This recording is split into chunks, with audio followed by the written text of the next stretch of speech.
Ty has a question for you, though, about Mr. Unlimited. Yeah, Aaron, just curious if you've paid any attention to kind of the shitstorm that's going on in Denver right now. We heard Russ came out and talked and basically said, like, hey, yeah, the Broncos did approach me about restructuring my contract or waiving my injury guarantee or whatever the case may be. Do you think all the stuff that's happened, like, was that laid out by Sean Payton to him when he first got there? Like, hey, I don't really want you to be my guy going forward. We'll try to make it work. If it doesn't work, I'm going to get rid of you. And also, like, now a lot of people are saying, like, hey, this is dirty pool. This is, negotiating in bad faith or just, and it's going to really affect guys wanting to come play for the Broncos moving forward. Like, what's your take on that whole situation, and do you think that's true?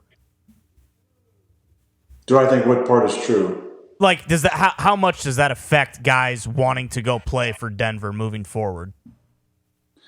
That's a great question. I think people that are just money motivated, and there's always in free agency, there's the guys that just want to get paid, and there's the guys that want to get paid and be on a good team. So guys that want to just get paid, it won't make a difference. I think that's just the way the NFL is. Guys who care about character and chemistry and look, the NFL is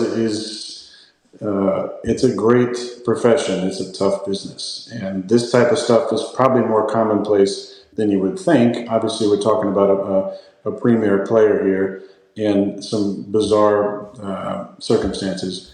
I think anybody can probably look at the situation objectively and say that Russ probably wasn't Sean's first choice. It definitely paints the last however many weeks in a way different light, though, doesn't it? Yeah. From play calling, from interactions they had on the sidelines. Listen, there's an old adage, the enemy of my enemy is my friend.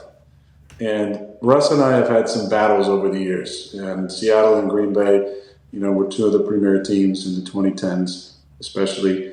And we had some battles over the years. And there was a great rivalry, and we couldn't seem to beat them other than in the Phil Mary game in Seattle. They couldn't beat us in Green Bay. But I think we have, more of a common enemy based on some comments that have been said about, a dear friend of mine, and then seeing this come out.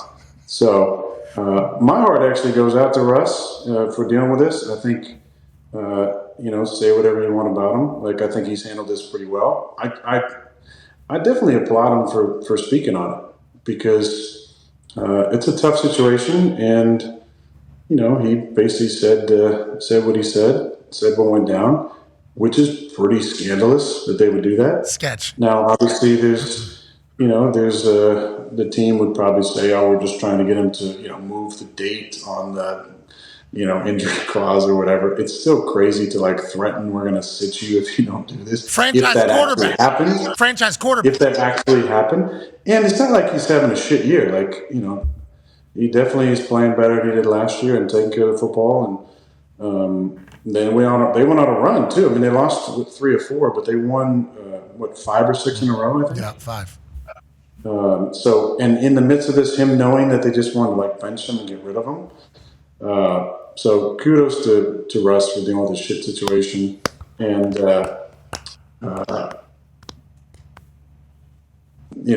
that's about all I'm going to say about everybody else in Denver. And that's all I got to say about that. Way to go, Russ.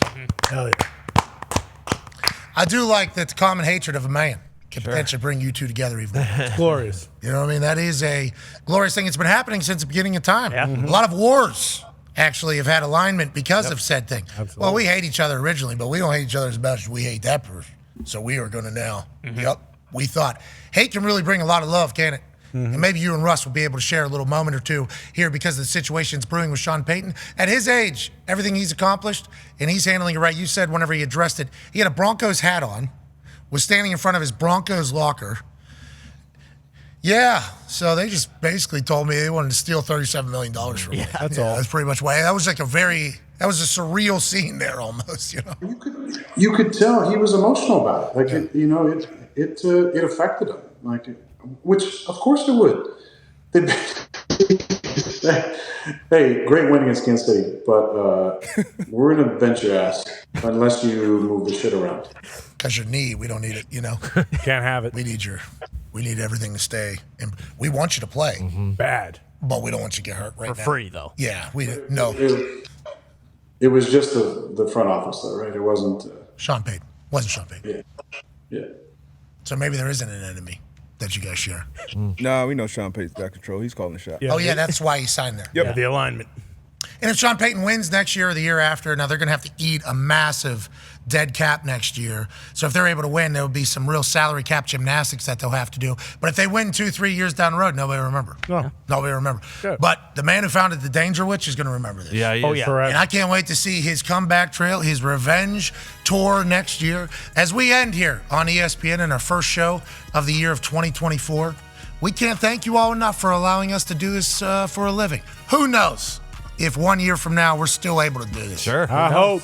If we're still able to create a terrible crop ass show. For sure. We're going to try every single day from now until then to keep doing it.